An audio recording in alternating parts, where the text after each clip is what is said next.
Di video kali ini kita akan bahas apa itu masa sangga, kemudian kesalahan apa saja dari pelamar CASN 2023 yang bisa menyebabkan kalian gugur pada tahapan pendaftaran, serta apakah bisa kesalahan tersebut disanggah. Kita akan bahas lengkap di video ini.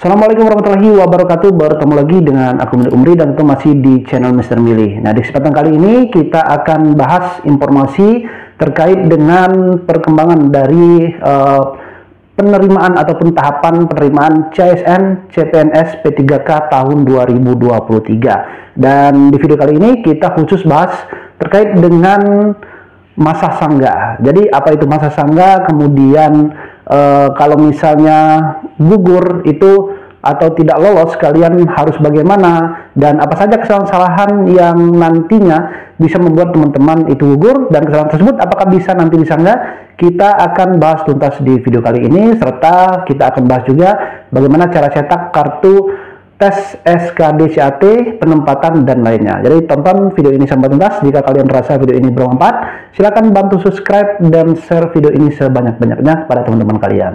Nah, teman-teman semuanya, jika kalian telah selesai melaksanakan proses pendaftaran, yakni melalui portal scsn.bki.go.id.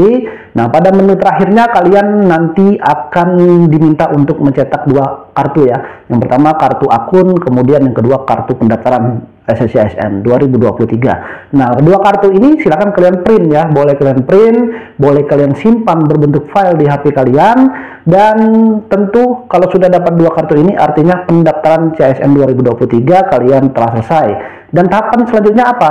Tidak ada lagi yang namanya kirim berkas ke Kanwil, atau kirim berkas ke instansi, atau kirim berkas dokumen-dokumen yang kalian upload itu kirim berbentuk fotokopi atau fisik ke instansi yang kalian lamar. Jadi tidak ada lagi tahapan tersebut. Nah, jika kalian sudah mendapatkan kartu pendaftaran SSCASN, nah di sana nanti akan ada kartu kalian cetak. Nah, kartu tersebut cukup kalian simpan, dan kalau ada potongan di bawahnya itu gunting atau misalnya dipotong, itu tidak jadi masalah ya. Jadi silakan kalian simpan saja, tidak perlu dikirim kemana kartu tersebut. Nah, artinya kalian tahapan sudah selesai, tinggal menunggu pengumuman kelulusan ya. Pengumuman kelulusan, lulus atau tidaknya kalian pada masa pendaftaran CPNS ini. Kalau lulus nanti kalian melaju ke tahapan berikutnya. Kalau tidak lolos, nah itu harus bagaimana? Dan ternyata jawabannya kalian masih bisa menyanggah. Nah, apa itu masa sangga? Nah, kita lihat terlebih dahulu terkait dengan jadwal penerimaan CASN 2023 ya. Jadi kalian telah menyelesaikan proses pendaftaran, yakni seleksi administrasi, kemudian pendaftaran seleksi ya.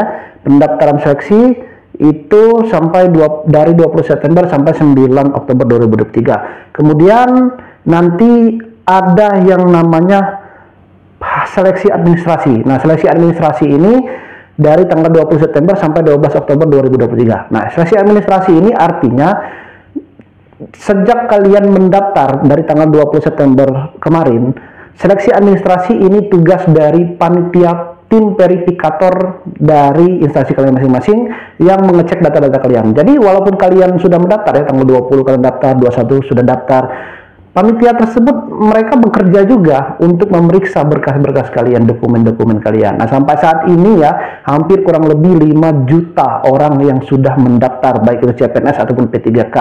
Nah, kalau misalnya dikerjakan setelah pendaftaran atau dicek setelah pendaftaran, misalnya tanggal 10 ya, itu akan sangat kewalahan panitia. Itulah kenapa panitia mulai dari tanggal 20 sampai dengan tanggal 12 itu mereka bekerja secara ekstra untuk melihat ataupun mengecek data kalian. Kalau misalnya kalian lolos, nanti kalian akan masuk kategori lolos. Kalau tidak, artinya kalian nanti masuk TMS atau tidak memenuhi syarat. Nah, panitia juga bekerja itulah pada masa seleksi administrasi dari tanggal 20 September sampai 12 Oktober.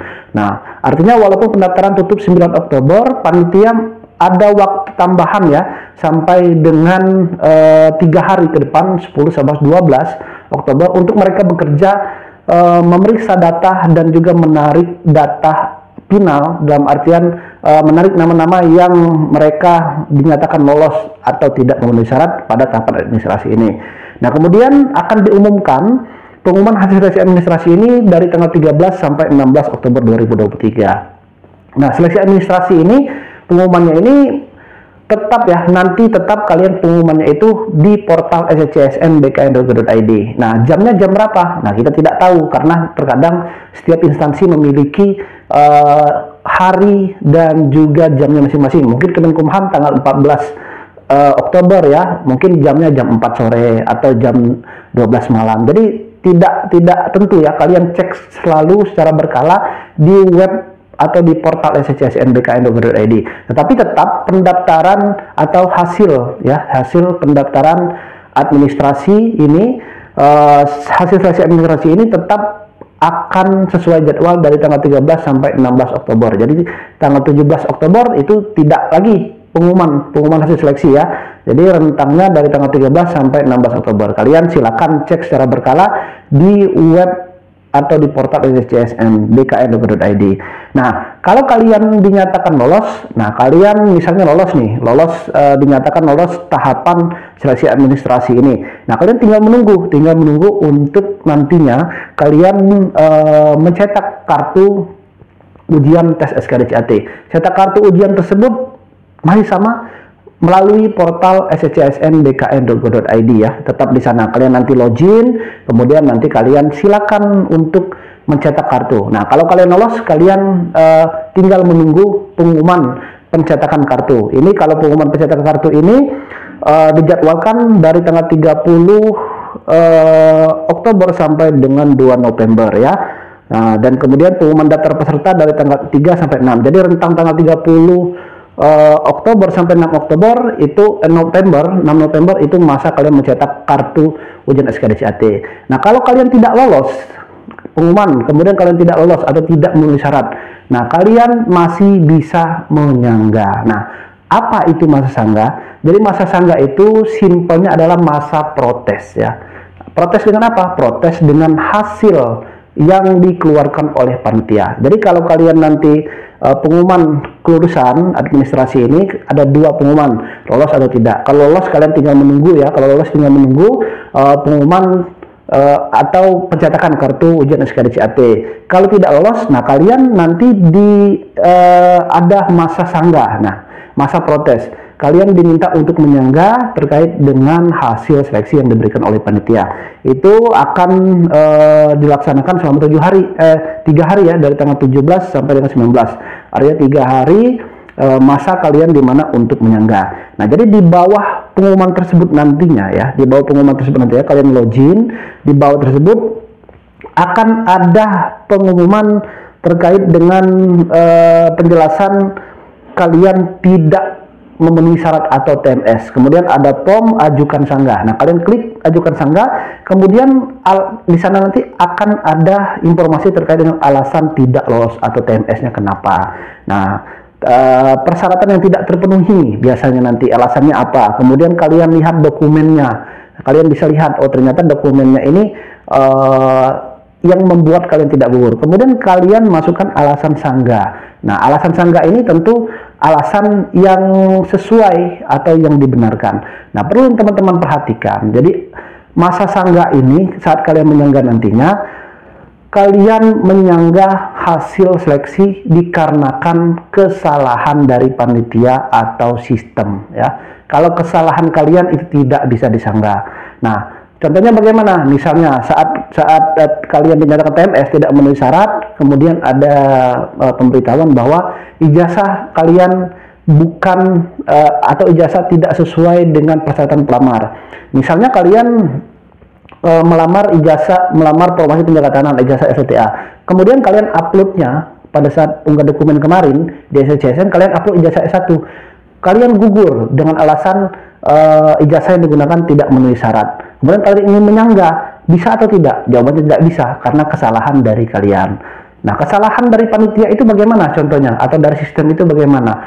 Contohnya, kalau misalnya kalian TMS-nya dalam artian TMS ya, tidak memenuhi syarat, alasannya gugur karena ijazah tidak diupload. Padahal kalian sudah mengupload ijazahnya. Mungkin keteledoran dari panitia. Nah, kalian bisa menyanggah hal tersebut. Atau sistem misalnya, ternyata kalian sudah mengisi di data SCSN pendaftaran. Nah, karena gangguan dari sistem, padahal kalian sudah melakukan ya pengisian, nah kalian menyanggah itu boleh. Jadi intinya masa sanggah ini adalah masa protes dengan hasil kalian tidak lolos, selagi itu kesalahan dari panitia atau dari sistem SSCSN. Kalau kesalahan dari teman-teman semuanya, dari pelamar, tidak bisa disanggah. Walaupun kalian menyanggah, pasti akan gugur. Nah, kalau sudah masa sanggah ini, kalian nanti ada peluang tidak lolos tahap administrasi. Ada. Itulah dibuka yang namanya masa sanggah. Kalian diberi kesempatan ya untuk meng-cross check lagi. Kalian diberi kesempatan untuk protes. Kenapa saya nggak lolos administrasi ini? Dan untuk jawab masa sanggah ini dari tanggal 17 sampai 21 Oktober 2023 dan pengumuman pasca sanggah, kemudian penarikan data final. Jadi menyanggah hanya dapat dilakukan satu kali ya. Kalau kalian ingin menyanggah kemudian dijawab ya jawaban sanggah, saat kalian sudah menyanggah ada jawaban sanggahnya dari panitia, kemudian kalian ingin menyanggah lagi, itu tidak bisa. Jadi hanya sekali masa sanggah dan pengumuman pasca sanggah serta penarikan data final. Nah, saat penarikan data final inilah artinya nama-nama yang lolos dari tahapan masa sanggah dan nama-nama yang lolos seleksi administrasi murni digabungkan, dan nama-nama itulah yang nanti akan dinyatakan lolos ya ke tahapan selanjutnya, yakni tahapan tes SKDCAT. Nah, jadi itu ya yang disebut dengan masa sanggah. Sebenarnya masa sanggah ini tidak hanya di seleksi administrasi. Saat selesai tes SKB atau tes SKDCAT nanti ada masa sanggah lagi. Nanti kalian bisa memprotes, mungkin nilai kalian itu saat kalian dapat dalam artian kalian lolos passing grade, kemudian kalian gugur karena tidak lolos passing grade. Nah, itu bisa di masa sanggah. Kemudian selesai SKB nanti pengumuman akhir ada masa sanggah lagi. Jadi setiap tahapan ada masa sanggahnya. Tetapi kita fokus kali ini pada masa sanggah di pendaftaran atau tahapan seleksi administrasi ini. Nah, selanjutnya adalah hal-hal apa yang dapat menggugurkan teman-teman dalam tahapan seleksi administrasi ini, dan apakah itu bisa disanggah. Nah, yang pertama adalah kita bahas dulu yang banyak ditanyakan dari teman-teman semuanya ya. Jadi yang pertama adalah terkait dengan swafoto. Nah, ini banyak kendala teman-teman. Kalau swafotonya gepeng ya, atau swafotonya itu melebar ke samping, itu bagaimana? Apakah gugur?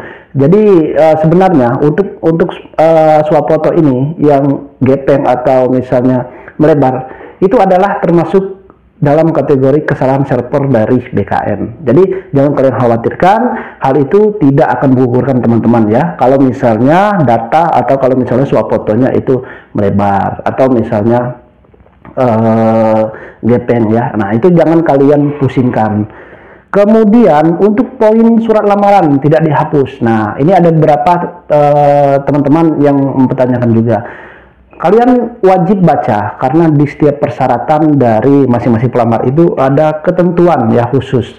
Contohnya kalau kejaksaan itu surat lamarannya itu ditulis tangan. Kalau Kemenkumham itu diketik boleh, ditulis tangan boleh. Jadi kalian baca. Nah, untuk terkait poin-poin, ini khusus Kemenkumham ya. Poin-poin yang tidak dihapus misalnya poin 98, 8, 9, 10 ya. Atau 9, 10, 11 kemarin ya. Nah, itu tidak dihapus bagaimana, apakah menggugurkan atau tidak. Nah, jadi kalian harus lihat ya, yang mana syarat yang wajib, mana yang boleh. Kalau boleh artinya boleh dihapus, boleh tidak. Nah, kalau yang untuk Kemenkumham itu sudah saya bahas di video sebelumnya, kalian bisa cek. Jadi hal tersebut tidaklah menggugurkan. Contoh sama hanya seperti format surat lamaran di atas boleh dihapus atau tidak, catatan di bawah boleh dihapus atau tidak. Nah, mau dihapus boleh, mau enggak juga boleh. Jadi hal tersebut tidak menggugurkan. Ya, yang menggugurkan itu apa? Kalau kalian surat lamarannya itu tidak diisi, atau kalau kejaksaan yang wajib tulis tangan kalian ketik. Nah, itu yang gugur ya. Kemudian salah masukkan surat domisili. Nah, ini banyak juga, khususnya pelamar CPNS Kemenkumham. Saat mereka masukkan surat keterangan domisili ya di portal atau di unggahan pada SSCSN. Nah, surat domisili kan diperuntukkan hanya untuk pelamar di luar wilayah domisili. Sedangkan yang dalam domisili itu tidak usah diunggah. Ada yang masih mengunggah, ada yang minta. Nah, itu bagaimana, gugur atau tidak? Nah, hal tersebut sudah dikonfirmasi ya oleh panitia, khususnya dari Kanwil Keuangan Sumsel, tidak masalah. Kalian bisa timpa dengan kertas kosong atau misalnya kalian timpa dengan KTP, itu tidak masalah. Nanti akan dicek juga oleh panitia ya. Kemudian nama kabupaten berubah. Nah, saat kalian pembuatan akun itu nama kabupatennya berubah ya, dari tempat tanggal lahir ya, sesuai ijazah itu berubah. Kalian di ijazah nama desa, nama kelurahan, sedangkan saat di akun itu nama kabupaten. Itu gugur atau tidak? Tidak, karena hal tersebut memang dari sistemnya ya, BKN, karena setingkat kabupaten atau kota. Kemudian kolom materai nggak dihapus, nggak jadi masalah. Mau dihapus boleh, nggak dihapus juga boleh.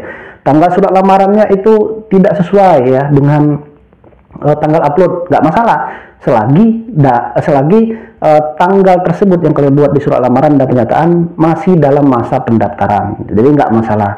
Kemudian akreditasi tidak dimasukkan saat pendaftaran kemarin. Pilih A, akreditasi perguruan tingginya ya, pilih A, B atau lainnya. Untuk SLTA ini kalian bingung apakah isi lainnya apa nggak diisi, apa isi A, B. Nggak diisi nggak jadi masalah, mau diisi juga silakan sesuai dengan sekolah. Jadi itu tidak berpengaruh untuk menggugurkan teman-teman semuanya. Nah, jadi itu ya untuk beberapa pertanyaan yang apakah itu bisa menggugurkan atau tidak. Nah, sebenarnya apa yang membuat kalian itu gugur pada tahapan seleksi administrasi ini atau pendaftaran ini? Setidaknya ada beberapa alasan ya. Ini saya rangkum dari tahun-tahun sebelumnya yang banyak dari teman-teman mengalami TMS atau tidak memenuhi syarat. Nah, ini beberapa alasan ini sebenarnya alasan yang boleh dikatakan bukan alasan kesalahan sepele ya, tapi memang sudah kesalahan yang tergolong cukup besar terkait dengan persyaratan. Yang pertama, salah upload berkas atau kebalik upload. Nah, ini kalian mau upload ijazah di kolom KTP, di kolom KTP kalian uploadnya tersirat nilai. Nah, ini bisa gugur pastinya. Atau salah upload berkas ya. Nah, salah upload berkas itu kalian sama seperti tadi, kalian di kolom KTP kalian uploadnya surat domisili. Nah, itu sama ya, kalian biasanya gugur untuk kesalahan itu. Kemudian sekarang penggunaan e-materai. Nah, kalau surat lamaran dan pernyataan kalian tidak menggunakan e-materai, otomatis kalian gugur ya. Nah, jadi wajibkan kalian sesuai dengan permintaan atau sesuai dengan persyaratan.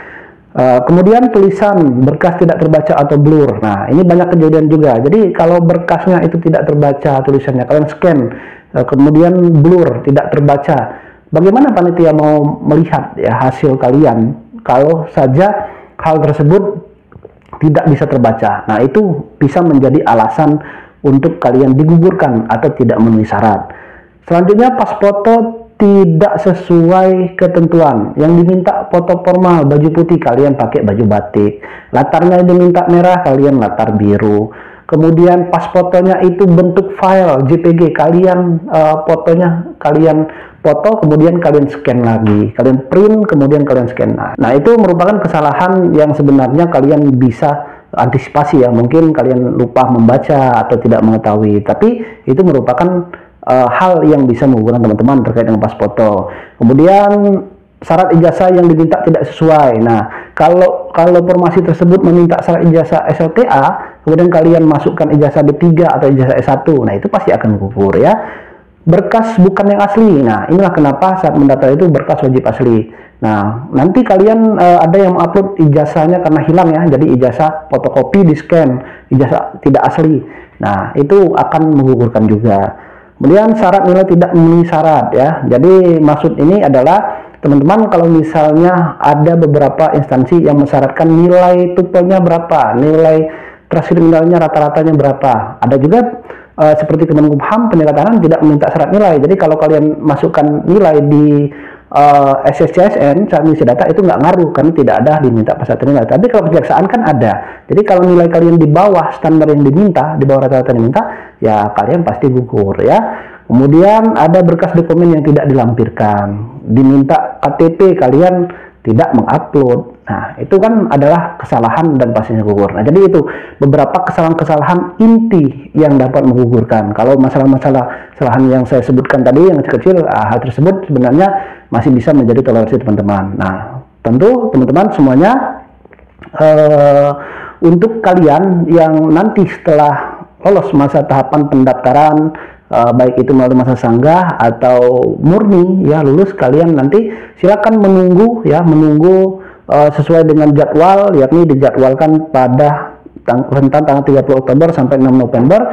Itu kalian silakan cetak kartu ujian SKDCAT. Cetaknya masih sama di portal ssscn.bkn.go.id, dan nantinya terkait dengan jadwal di mana kalian ditempatkan, tesnya jam berapa, sesi keberapa, biasanya di kartu tersebut sudah tersedia, atau kalian bisa lihat di website dari instansi yang kalian lamar. Kalau Kemenkumham biasanya akan diinfokan juga terkait dengan jadwal ini di csn.kemenkumham.go.id. Begitupun dengan instansi lainnya ya. Tapi tetap untuk pendaftaran atau tetap cetak kartu ujian SKDCAT ini, kalian nanti cetaknya di portal ssscn.bkn.go.id. Terkait dengan teknis tes SKDCAT, kisi-kisinya nanti akan aku buatkan video tersendiri. Jadi pastikan kalian pantau ya selalu informasinya dari instansi yang kalian lamar, dari BKN, atau nanti akan aku bantu informasikan jika memang hal tersebut sudah ada, sudah valid ya. Dan teman-teman semuanya, mungkin itu yang dapat saya sampaikan di video kali ini. Pastikan kalian tetap pantau informasi secara berkala real time ya. Biasanya aku share di IG aku Milik Umri, baik itu story atau postingan. Dan kemudian di YouTube aku juga, silakan teman-teman bisa melihat, dan jangan lupa subscribe. Jika teman-teman butuh bimbingan belajar terkait dengan persiapan dari sekolah kedinasan nantinya atau CPNS ya, kalian bisa ikut bimbingan belajar yang diselenggarakan. Silakan kalian bisa DM ke Instagram aku Milik Umri, atau klik link yang ada di deskripsi video ini. Pastinya aku tunggu. Selamat belajar, semoga teman-teman lolos dan menjadi ASN tahun 2023 ini. Terima kasih teman-teman semuanya, dan saya akhiri. Wassalamualaikum warahmatullahi wabarakatuh.